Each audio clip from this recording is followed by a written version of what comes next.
Hello dear friends, I am Keet Kumar Misra and welcome to my KK Study channel. So guys, today I will discuss about coordinate geometry, class of 10th math. तो आज इसके अंतर्गत हम निर्देशांक ज्यामिति के बारे में चर्चा करेंगे और ये हाई स्कूल कक्षा 10 की मैथ की बहुत ही इम्पॉर्टेंट क्लास है आज की। निर्देशांक ज्यामिति से पेपर में कम से कम 5-6 नंबर का क्वेश्चन आता है, तो ये वीडियो अंत तक आप ज़रूर देखना अगर देखना होगा, नहीं तो इसके बिल्कुल मत करना कोई भी चीज़। और अगर आपको अंत तक देखना हो तो ही वीडियो को खोलना, नहीं तो वीडियो खोलना ही मत, क्योंकि आज की क्लास बहुत ही इम्पॉर्टेंट है और अंत तक जब तक नहीं देखेंगे तब तक आप जान नहीं पाएंगे। तो आज हम निर्देशांक ज्यामिति कोऑर्डिनेट ज्योमेट्री के बारे में बात करेंगे। तो इसमें सबसे महत्वपूर्ण चीज़ क्या होती है कि हम पहले आप लोगों को कुछ बेसिक चीज़ बता दें। इसमें आप लोग वो निर्देशांक के बारे में तो जानते ही होंगे। जो हमारे पास कार्तीय तल होता है, जो हमारे पास एक ऐसे होता है, इसको हम कार्तीय तल कहते हैं। एक चतुर्थांश के रूप में बटा हुआ होता है। इसमें फर्स्ट चतुर्थांश, सेकंड चतुर्थांश, थर्ड चतुर्थांश एंड फोर्थ चतुर्थांश के रूप में बटा हुआ होता है। तो इसमें ये जो होता है, ये होता है पहला चतुर्थांश, ये दूसरा चतुर्थांश और ये तीसरा चतुर्थांश होता है और ये चौथा चतुर्थांश होता है। चतुर्थांश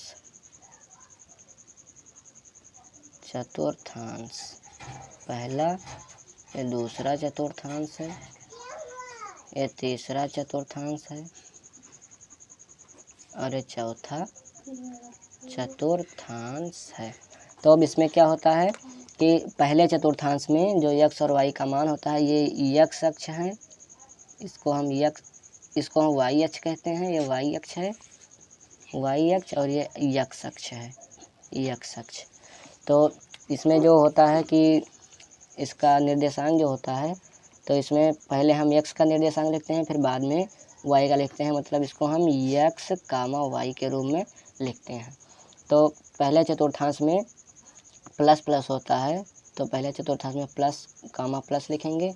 फिर दूसरे चतुर्थांश में यहाँ पर मैं लिख दे रहा हूँ, यहाँ पर जो रहेगा ये प्लस में जाएगा, ये भी प्लस में जाएगा, और इधर आने पर माइनस रहेगा। ये प्लस, और इधर नीचे आने पर भी माइनस, और इधर जाने पर भी माइनस, नीचे आने पर माइनस और इधर जाने पर भी माइनस रहेगा। तो यहाँ पर ऊपर पहले चतुर्थांश में प्लस प्लस रहेगा। फिर दूसरे चतुर्थांश में हम पहले x लिखते हैं, फिर y लिखते हैं। तो x हमारा इधर माइनस में है और ऊपर y जो है वो प्लस में है। तो हम यहाँ पर पहले माइनस लिखेंगे, फिर प्लस लिखेंगे। तो इसका हमारे पास हो जाएगा माइनस प्लस में इधर का जो आएगा वैल्यू, वो माइनस प्लस में आएगी। और फिर तीसरा चतुर्थांश, ये इधर भी माइनस है और इधर भी माइनस है, तो इसका चतुर्थांश माइनस रहेगा, और इसका चतुर्थांश हो जाएगा प्लस माइनस। तो ये हो गए इसके चतुर्थांश के चिन्ह, पहले, दूसरे, तीसरे और चौथे चतुर्थांश के चिन्ह हो गए। तो अब हम इसके बारे में आगे चर्चा करेंगे। तो इसका मूल बिंदु जो होता है, निर्देशांक का मूल बिंदु जो होता है वो होता है x, y, और इसका जो मान होता है वो हमेशा 0, 0 के रूप में होता है। अगर हमारे पास दिया नहीं गया हो इसका मान, तो मूल बिंदु का मान हमेशा 0, 0 होता है। और एक महत्वपूर्ण बिंदु है कि हमारे पास, कि यहाँ पर लिख लो महत्वपूर्ण बिंदु, इसका आप स्क्रीनशॉट ले लीजिएगा। महत्वपूर्ण बिंदु है, इसको आप किसी भी हालत में इसको आप याद रखिएगा, महत्वपूर्ण बिंदु। तो महत्वपूर्ण बिंदु इम्पॉर्टेंट पॉइंट्स क्या हैं कि इसमें जो x अक्ष होता है, x अक्ष ये है, x अक्ष पर जो बिंदु स्थित होती है, x अक्ष के लंबवत जो दूरी होती है वो शून्य होती है। जो x अक्ष के लंबवत दूरी होती है, यहाँ पर जो होता है ये शून्य होता है हमेशा। तो अगर हम x अक्ष पर हमें इसका कोई निकालना हो मान, तो x अक्ष पर जो y का मान होता है, x अक्ष पर y का मान शून्य होता है। x अक्ष पर y का मान शून्य होता है, और y अक्ष पर x का मान शून्य होता है। x का मान शून्य होता है, वाई अक्ष पर x का मान 0 होता है। जैसे हमें x अक्ष पर मान निकालने के लिए कहे और y का मान 0 रहेगा, तब अगर x अक्ष पर कहे मान निकालने के लिए तो हमारे पास आएगा x, 0, क्योंकि यहाँ पर x अक्ष पर y का मान हमारे पास 0 होता है और ये हमेशा x, y के रूप में लिखा जाता है। तो यहाँ पर x, 0 होगा और y अक्ष पर अगर x का मान ज्ञात करने के लिए कहें तो ये 0, y पर होगा, क्योंकि यहाँ पर x का मान 0 होता है और y का मान y रहता है। जो कुछ भी दिया जाता है वो रहता है। तो ये 2 महत्वपूर्ण बिंदु हैं और ये तीसरा महत्वपूर्ण बिंदु मैंने पहले ही आप लोगों को बता दिया है। तो ये 3 महत्वपूर्ण बिंदु हैं, इसको आप रिमेंबर रखिएगा, याद रखिएगा। तो ये हो गया basic information about coordinate geometry. तो अब हम चलते हैं चैप्टर की ओर। तो चैप्टर में देखते हैं कि क्या दिया गया है हमारे पास। तो अब हम क्वेश्चंस के बारे में डिस्कशन करेंगे। जैसे हमारे पास कोई दिया गया हो, तो दोस्तों अब हम कुछ क्वेश्चंस के साथ आप लोगों को बताने की कोशिश कर रहे हैं। तो हमारे पास ये दिया गया है, ये हमारे पास दिया गया है बिंदु 1, 2, 4, 8, 4 और 10, 1। इसका हमें एक चतुर्भुज बनाकर इसका नाम लिखना है। तो इसको हम बताएंगे कि हमारे किस कोऑर्डिनेट में पड़ता है। तो इसके लिए हमें ग्राफ पेपर चाहिए, लेकिन ग्राफ पेपर हमारे पास इस समय नहीं मौजूद है, तो हम ये कापी में ही बनाने की कोशिश कर रहे हैं। तो हम इसे कार्तीय तल पहले खींच देंगे। कार्तीय तल खींचने के बाद हम इस पर पॉइंट जो दिया गया है हमें वो निरूपित कर देंगे। ये y का है टर्म और ये x का है, ये x है और ये y है। इसको हम भुज कहते हैं, इसको कोटि कहते हैं। तो यह है भुज और यह है कोटि। भुज ये है कोटि। तो ये है हमारे पास। तो हमारे पास पहला बिंदु दिया गया है, यहाँ पर होता है 0 हमेशा, और यहाँ पर जाने पर प्लस में होता है, यहाँ पर प्लस में होता है। तो हम थोड़ा शॉर्टकट में यहाँ पर लिख दे रहे हैं, क्योंकि यहाँ पर अधिकतम अंक हमारे पास 10 तक है, तो हम 60 में लिख देंगे। यहाँ पर हमारे पास ये वाला बिंदु काट दीजिए, क्योंकि ये हमारे पास ज़्यादा हो जाएगा और हमारे पास यहाँ पर स्पेस नहीं है, इसलिए हम ये 2 बिंदु काट दे रहे हैं। इतने में ही आप लोग समझ जाइएगा। हम यहाँ पर 1 लिख दे रहे हैं, 1, 2, 3 और यहाँ पर 4, क्योंकि ऊपर जाने पर प्लस में होता है, तो इसलिए कोई यहाँ पर चिन्ह और नहीं लगेगा। इधर जाने पर भी प्लस में होगा, तो यहाँ पर भी 1, 2, 3, 4 हो जाएगा। नीचे आने पर माइनस में हो जाएगा, 1, 2, 3, 4। तो ये हो जाएगा -1, -2, -3 और -4। इधर आने पर भी माइनस में होता है, 3 और 4। ये -1, -2, -3 और -4। तो ये हो गया हमारे पास बिंदु। अब हमारे पास जो बिंदु दिया गया है, पहला बिंदु 1, 1, मतलब कि यहाँ पर हमारे पास आता है, तो हम इसको ऐसे बिंदु रखकर ऐसे हम मिला देंगे। इस बिंदु को ऐसे मिला देंगे। फिर आएगा हमारे पास 2, 4। तो 2 यहाँ पर है और 4 यहाँ पर है। देखिए पहले x दिया जाता है, फिर y दिया जाता है, x और y। तो हम पहले जो बिंदु दिया गया है x के जगह पर, तो उसको हम x अक्ष पर ढूंढेंगे और y पर जो दिया जाता है उसको हम y अक्ष पर ढूंढेंगे। तो फिर हमारे पास ये 2, 4 दिया गया है, तो 4 हमारे पास यहाँ है और 2 यहाँ है। तो हम इसको उठाकर ऐसे मिला देंगे, यहाँ पर ले जाएंगे ऐसे पॉइंट की सहायता से। यहाँ पर आकर इसको हम बिंदु के रूप में मिला देंगे। तो पहला 1, 1 ये आ गया और 2, 4 ये आ जाएगा। तो ये हमारे पास 2 बिंदु आ गया, लेकिन चतुर्भुज हमारे पास बनाना था। तो चतुर्भुज बनाना हम अगले क्वेश्चन में बताएंगे, क्योंकि हमारे पास यहाँ स्पेस नहीं है। यहाँ पर सिर्फ आप लोगों को मैं पॉइंट मिलाने के बारे में बता रहा हूँ। तो ये हमारे पास अगर बिंदु दिया गया हो तो हम पॉइंट कैसे मिला सकते हैं, तो ये मैंने आप लोगों को बता दिया है यहाँ पर। अब हम इसको अगर x, y के रूप में लिखें, तो हमारे पास यहाँ पर x = आ जाएगा 1 पहले के लिए, और y = आ जाएगा 1। तो ऐसे हम इसका हल भी ज्ञात कर सकते हैं। इसको मैं अभी आप लोगों को बता रहा हूँ। तो दोस्तों हमारे पास ये दिया गया था उस क्वेश्चन में कि इसका हमें चतुर्भुज बनाना था, तो चतुर्भुज का नाम लिखना है कि कौन सा चतुर्भुज बन रहा है। तो ये हमारे पास पॉइंट्स दी गई थी, तो इसकी सहायता से हम कार्तीय तल में इसको हम व्यक्त कर चतुर्भुज बनाएंगे। तो पहला हमारे पास 1, 1 दिया गया है। तो पहले हम इसको x है ये, और ये y है, ये भी x है और ये भी y है, x, y। ये हमेशा x, y के रूप में ही दिया जाता है। तो x, y है, तो हम पहले x पर यक्स पर हमारे पास एक बिंदु है और वाई पर एक ही बिंदु है। तो हमें यक्स कामा यक्स यहाँ पर दिखाई दे रहा है, तो इसको हम पहला बिंदु मान लेंगे, डैश ऐसे कर देंगे, पहला बिंदु दर्शा देंगे। फिर हमारे पास दूसरा बिंदु आ गया है 2,4। तो पहले 2 यक्स पर होता है, तो इसको हम प्लस में 2 यहाँ पर देख लेंगे और 4 यहाँ पर आएगा, तो 4 और 2 इसको हम जाकर यहाँ पर मिला देंगे। तो ये दूसरा पॉइंट हो गया है। ग्राफ पेपर नहीं है तो कुछ टेढ़ा भी हो सकता है, लेकिन आप लोग को समझाने के लिए मैं यहाँ पर बता रहा हूँ। फिर उसके बाद 8,4 आ रहा है, तो 4 यहाँ पर लिखा गया है और 8 यहाँ पर लिखा गया है। 4,8 8,4, तो 8,4 है, तो 4 यहाँ पर आएगा, 4 वाई में दिया गया है, तो 4 यहाँ पर आएगा और 8 यहाँ पर आएगा, तो इसका बिंदु यहाँ आ जाएगा। इसका बिंदु हमारे पास यहाँ पर आ जाएगा, यहाँ पर ही आ जाएगा। फिर हमारे पास 10,1 दिया गया है, तो 10 एक्स अक्ष पर 10 ये है, इसको अच्छे लिख देंगे, एक्स है ये वाई अक्ष है। तो ये हमारे पास दिया गया है 10,1, तो ये 10,1 यहाँ पर ही आ जाएगा। 10,1 यहाँ पर ही आ जाएगा। तो देखिए इसकी सहायता से हमारे पास अभी कोई चतुर्भुज नहीं बन रहा है। अच्छा, हमारे पास 2 बिंदु और दिया गया है। ये पहला बिंदु था और दूसरा बिंदु है हमारे पास दिया गया है। दूसरा बिंदु है -2, -2, फिर है -4, -2, फिर है कि -6, -2 और फिर दिया गया है -4, -6। अब हम इन बिंदुओं की सहायता से हमारे पास चतुर्भुज निकल कर आएगा। तो -2, -2 हमारे पास यहाँ पर आ रहा है, -2, -2 यहाँ पर बिंदु आ रहा है। फिर -4, -2, तो -4 यहाँ पर आ रहा है और 2 यहाँ पर आ रहा है, तो -4, 2 यहाँ पर आ जाएगा। ये बिंदु हो गया। फिर है हमारे पास -6, -2, तो -6 बिंदु हमने नहीं लिया है, तो हमारे पास -6 बिंदु कहीं यहाँ पर आ जाएगा।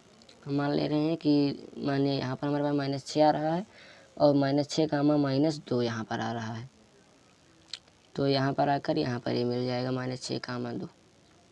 फिर उसके बाद हमारे पास -4, -6 आ रहा है, तो -4 एक्स अक्ष में इधर आएगा और -6 नीचे आ जाएगा, तो -4 और -6 लगभग यहाँ पर आएगा, तो -4 यहाँ पर आएगा, तो हम इसके नीचे यहाँ पर ऐसे लिख दे रहे हैं। तो ये हो जाएगा हमारा बिंदु -6, 4 का। तो अब हम इसकी सहायता से हम इसको मिलाएंगे, देखते हैं हमारे पास किस प्रकार का चतुर्भुज बनता है। तो इसको हम मिलाने पर हमारे पास ये बिंदु मिल रहा है, हम इसको ऐसे मिला देंगे। ये यहाँ पर ये बिंदु मिला और फिर अभी हमारे पास कई बिंदु छूट रहा है, तो उसको हम मिला देंगे। तो देखिए यहाँ पर इसको हम बिंदु मिलाने पर हमारे पास और एक ही ये चतुर्भुज बन रहा है और कोई चतुर्भुज नहीं बन रहा है। तो ये कैसा चतुर्भुज है, ये देखिए हमारे पास समचतुर्भुज के रूप में है। समचतुर्भुज, ये हमारे पास समचतुर्भुज बन रहा है, इसके अलावा और कोई चतुर्भुज नहीं बन रहा है हमारे पास। तो ये हमारे पास समचतुर्भुज है। थोड़ा सा इसको जूम करके दिखाइए, समचतुर्भुज कैसे बन रहा है। ये पॉइंट थी हमारे पास, तो इसको हमने जब मिलाया था सभी पॉइंट को, तो हमारे पास सिर्फ यही चतुर्भुज बन रहा है। तो ये हमारे पास समचतुर्भुज के रूप में है, जो कि आप लोगों के सामने है समचतुर्भुज। तो उम्मीद करता हूँ यहाँ तक आप लोगों को समझ में आया होगा। तो अब हम और दूसरी टॉपिक की तरफ चलते हैं। ये तो था कि हमारे पास जब पॉइंट दिया गया हो तो हमें उसको मिलाकर कैसे ज्ञात करना है कि कौन सा चतुर्भुज है या त्रिभुज है, कि क्या बन रहा है उसको मिलाने पर। तो ये था। अब हम अगले टॉपिक की ओर चलते हैं। तो अब हमारे पास दूसरी टॉपिक है दूरी सूत्र। इसमें होता है काटते तल में 2 बिंदुओं के बीच दूरी ज्ञात किया जाता है। तो उसको हम कैसे ज्ञात करेंगे, दूरी सूत्र के माध्यम से हम उसको ज्ञात करते हैं। Distance between any 2 points in a certain plane.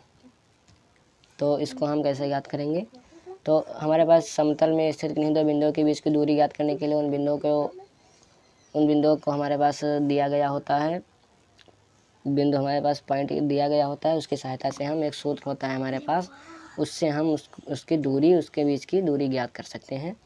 तो जो हमारे पास दो बिंदुओं के बीच दूरी दी गई होती है, उन दोनों बिंदुओं को मिलाने वाले रेखाखंड की लंबाई, वो रेखाखंड की लंबाई के बराबर होती है वो।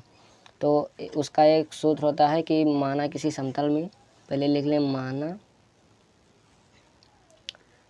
और ये जो दी गई होगी वो समतल में ही दिया गया होगा। समतल में जो हमारे पास पृष्ठ दिया जाता है उसी की दूरी, उसके बीच की दूरी ज्ञात करने के लिए।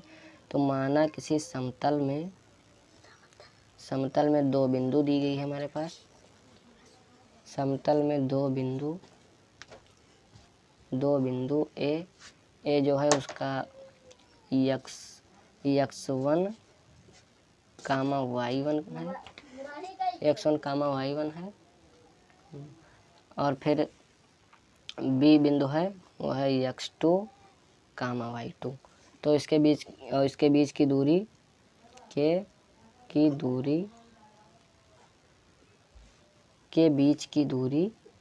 इसके बीच की दूरी हमारे पास है d। इसके बीच की दूरी d है। तो अब हम इसका सूत्र कैसे ज्ञात करेंगे ये आप लोगों को बता रहा हूँ। तब अगर माना हमारे पास किसी समतल में दो बिंदु ए x1 कामा y1 और बी x2 कामा y2 है, तो इसके बीच की दूरी d है। तो हम कैसे ज्ञात करेंगे? तो हमारे पास एक सूत्र होता है d बराबर is equal to under root x2 minus x1 का whole square plus y2 minus y1 का होल स्क्वायर। तो इसको आप लोग बहुत आसानी से याद कर सकते हैं, x2 माइनस x1 का whole square plus y2 minus y1 का होल स्क्वायर। इसी को चाहे आप x1 under root x1 minus x2 का होल स्क्वायर कर दें प्लस y1 माइनस y2 का होल स्क्वायर कर दें, चाहे x2 माइनस x1 का whole square plus y2 minus y1 का होल स्क्वायर कर दें। ये चाहे जो भी लिख दें ऐसे रहेगा, लेकिन यहाँ पर बीच में प्लस रहेगा, इसको आप ध्यान रखिएगा। ये निर्देशांक के बीच में माइनस रहेगा और जो हमारे पास जोड़ा जाएगा वो प्लस में रहेगा। और under root x2 minus x1 का whole square plus y2 minus y1 का होल स्क्वायर। तो इसको हम अगर सरल भाषा में, हिंदी भाषा में लिखें, ये तो मैथमेटिकल भाषा लैंग्वेज थी, अब हम इसको अगर लिखेंगे तो अंडर रूट, ये हमारे पास जो दी गई होगी x1 में भुजा का अंतर ही होगा। तो इसको हम लिख सकते हैं भुजा का अंतर जो होगा उसका स्क्वायर प्लस कोटियों का अंतर। ये यक्स वाला भुजा होता है और ये कोटि होती है भाई, कोटि का अंतर का स्क्वायर। तो भुजा का अंतर था, ये था कोटि का अंतर। इसको इस प्रकार भी हम सूत्र की सहायता से व्यक्त कर सकते हैं।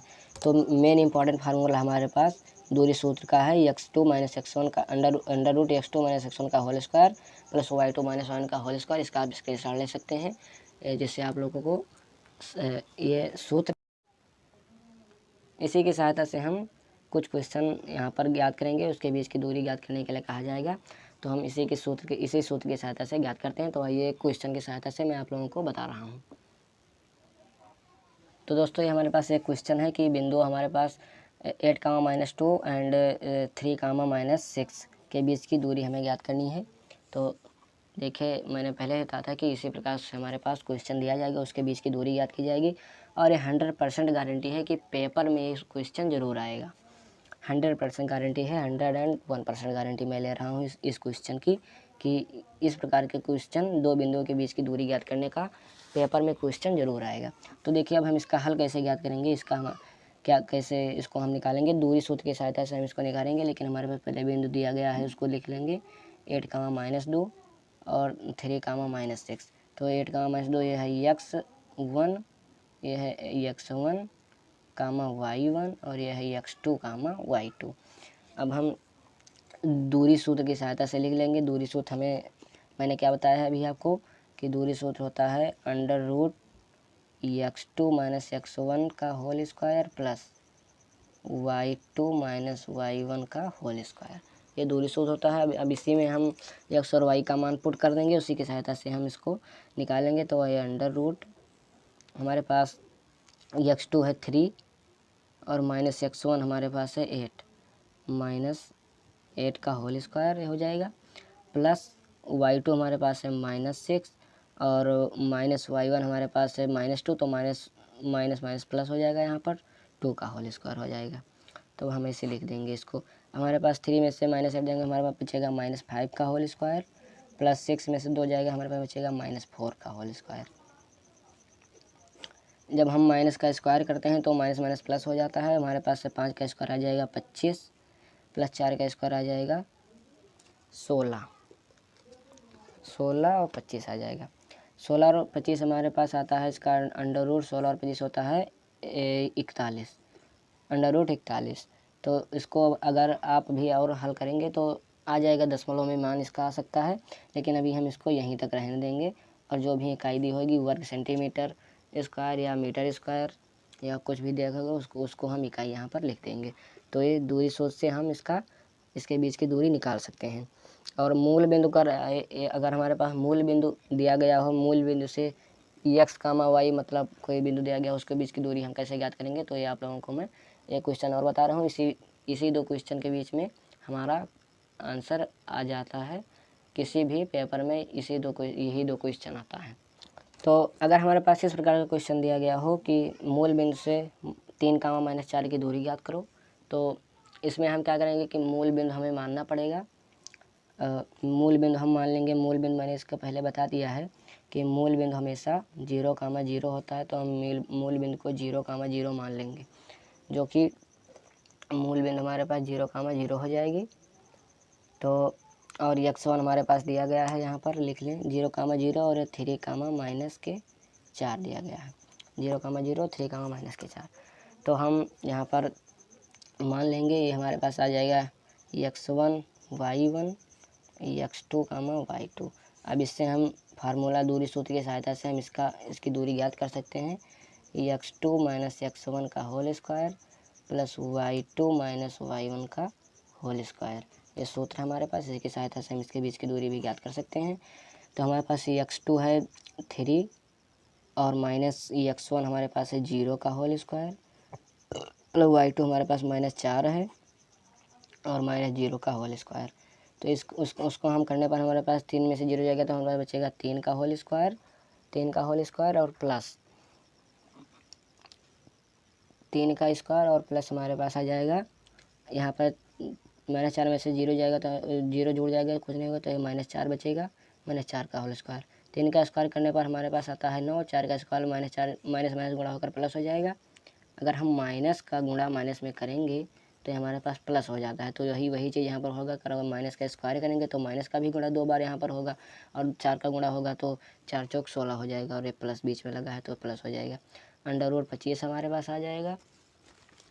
अंडर रूट 25 का मान आप लोग जानते हैं कि 5 होता है, तो इसके बीच की दूरी हमारे पास 5 आ गई। तो दोस्तों उम्मीद करता हूँ कि आप लोगों को ये वीडियो समझ में आया होगा, और अगर समझ में आया हो तो वीडियो को प्लीज़ लाइक कीजिए, ज़्यादा से ज़्यादा शेयर कीजिए, इससे आपके दोस्तों को मेरा वीडियो सबसे पहले पहुँचता रहे।